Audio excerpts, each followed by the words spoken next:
flashlight suddenly fell under the bed. I quickly turned it to the other side. Fortunately, when the kidnapper picked it up, he didn't notice me, but one of his partners seemed to sense something and turned the light on.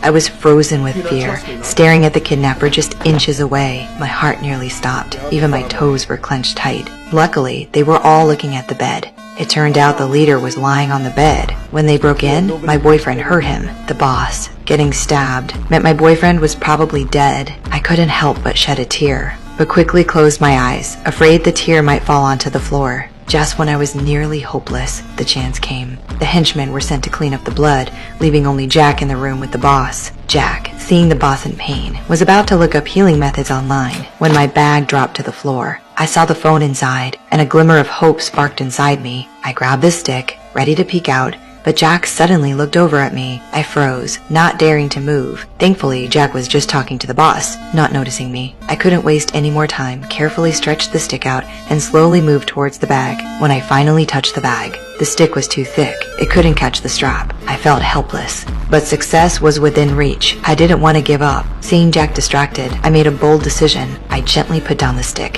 held my breath, and crawled out. Right under the noses of the two kidnappers, I successfully grabbed the bag. I quickly took out my phone to call the police, but halfway through the text, the phone died from lack of battery. I was completely hopeless. What made it worse was, I heard Jack's voice, saying the healing method he found was to lift the boss and the bed together. It seemed I was about to be exposed, so I closed my eyes and prepared to accept my fate. 3. Wait. Put it down. The wife. She's a doctor.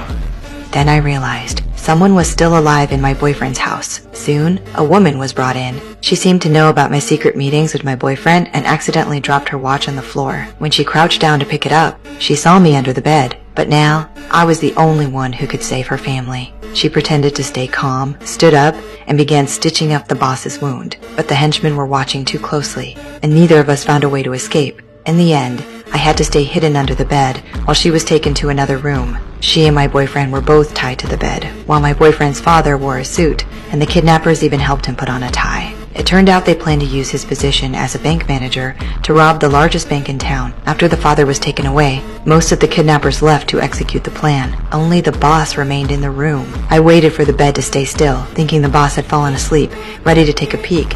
But Jack suddenly walked in. Fortunately, he didn't notice me, but the conversation that followed made my eyes widen in terror.